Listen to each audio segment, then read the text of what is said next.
চোখ মেললে যদি এরকম স্থাপত্য দেখা যায় তাহলে কার না মন ভালো হয়ে যাবে বলেন। এমন স্থাপত্য শৈলী, তাও আবার যদি মসজিদ হয়, কি অসাধারণ দেখতে। মানে চোখে দেখা মাত্রই আমার কাছে ক্লান্তি দূর হয়ে গেল, কারণ এত সুন্দর মসজিদ আগে কখনো দেখিনি। তো শুরু করা যাক আজকের ব্লগ। আসসালামু আলাইকুম এভরিওয়ান, আশা করছি সবাই ভালো আছেন। আমি কিন্তু আলহামদুলিল্লাহ ভালো আছি। তো বাসা থেকে বের হয়ে গেলাম। কোথায় যাচ্ছি? আসলে যাচ্ছি হচ্ছে পঞ্চগড়।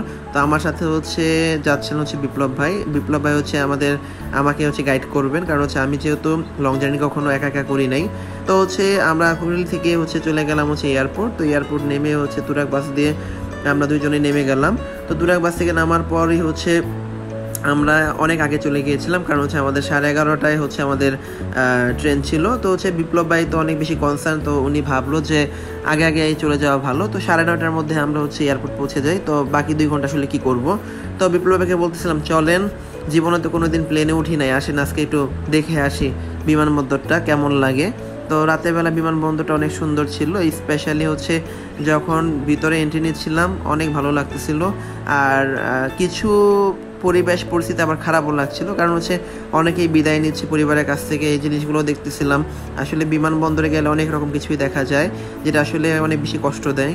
তো আবার এই আলোটা কিন্তু আমার অনেক ভালো লাগছিল। এমন লাইট লাগানো হয়েছে বিমানবন্দরে, যে এই লাইটের আলো পুরো চারপাশটা অনেক ফর্সা বা একদম চকচক করতেছে। তো আমাদের টাইম হয়ে গেছে। তো আমরা রেলওয়ে স্টেশনে চলে যাচ্ছিলাম। এয়ারপোর্টের যে রেলওয়ে স্টেশনটা, এটাতে আমি কখনো যাইনি, এটাই প্রথম ছিল।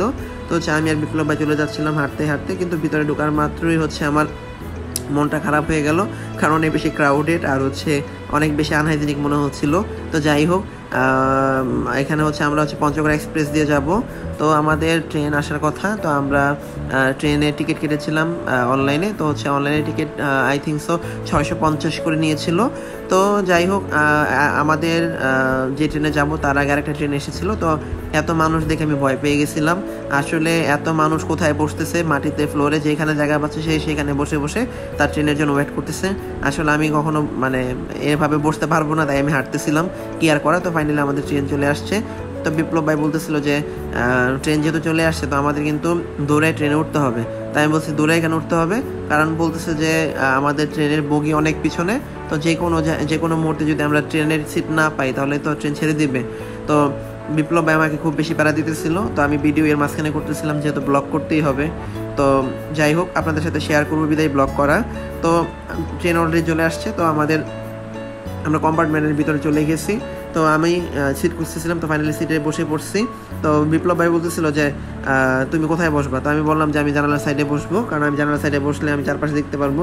তো বিপ্লব ভাই কখনোই কোনো কিছু না করে না, উনি সবসময় চেষ্টা করে যে না, যেন সবসময় যেন আমরা আনন্দ থাকি, খুশি থাকি। এই জিনিসগুলো বড় ভাই মানুষ যেহেতু ছোট ভাই ব্রাদারকে একটু ছাড় দেয়, এটা কোনো বিষয় না। তো বাসা থেকে তরমুজ নিয়ে নিয়েছিলাম খাওয়ার জন্য। তো আমি আবার ফ্রুট লাভার, অনেক বেশি ফ্রুট খেতে পছন্দ করি। তো বিপ্লব ভাই দেখেন কি পোজ দিয়ে খাচ্ছে, তো আমিও খাচ্ছি। তো অনেক এনজয় করতেছিলাম। তো ফাইনালি কিন্তু রাত চলে গেল। তো আমাদের ট্রেন 12:15 ছাড়ছে। তো এটা প্রায় 4:45টার ঘটনা, মানে 4:45। তো এটা প্রায় ঠাকুরগাঁতে যখন আমরা চলে গিয়েছিলাম। দেখেন কেমন ওয়েদার, হ্যাঁ, অনেক উইন্ড ওয়েদার ছিল এবং অনেক ভালো লাগছে অ্যাকচুয়ালি। এমন প্রকৃতি আসলে সচক্ষে দেখবো ভাবতে পারি নাই। আমি কিন্তু জানালা খুলতেছিলাম না রাতের বেলা, কারণ তখন অনেক ঠান্ডা ঠান্ডা লাগতেছিল। তো সারা জানালা যখন বন্ধ করার পর সকালে যখন তাকালাম, তখন বাইরে দেখে আমার মন ভালো হয়ে গেল, কারণ এত সুন্দর প্রকৃতি কখনো দেখি নাই। আর গ্রাম বাংলা প্রকৃতি এত সুন্দর হতে পারে, এটা আসলে ট্রেন ভ্রমণ যারা করবে তারাই বলতে পারবে। দেখেন এই জায়গাটা এত জোস লাগছে, মনে হচ্ছিল যে সকালবেলা আমি ট্রেন থেকে নেমে এখানে একটু দৌড়াই আসি, কারণ এত সুন্দর। আর চারপাশটা অনেক বেশি ন্যাচারাল ছিল। তো আসলে ন্যাচারাল এনভায়রনমেন্ট যখন আপনার ভালো লাগবে, তখন সে কিন্তু এরকম প্রকৃতিকে আসলে পছন্দই করে থাকবে সচরাচর। তো আমি কিন্তু অনেক বেশি এক্সাইটেড ছিলাম যে কখন পঞ্চগড় যাব। তো ফাইনালি কিন্তু আমরা পঞ্চগড় রেলওয়ে স্টেশনে চলে আসছি। তো রেলওয়ে স্টেশনে আসার পর অনেক লং জার্নি, রাত 12টা বাজে আমরা ট্রেনে উঠছি, নামলাম প্রায় 7:10। তো নামার পর আমার মাথায় আমি হাত দিতে পারতেছিলাম না। আর চেহারা দেখলে তো বুঝতে পারবেন কি অবস্থা, একদম চেহারার বাজে অবস্থা হয়ে গেছে, কারণ প্রচুর ধুলাবালি সব কিছু মিলায় কিন্তু আমরা অনেক বেশি পরিমাণ আমি ক্লান্ত ছিলাম। তো যাই হোক,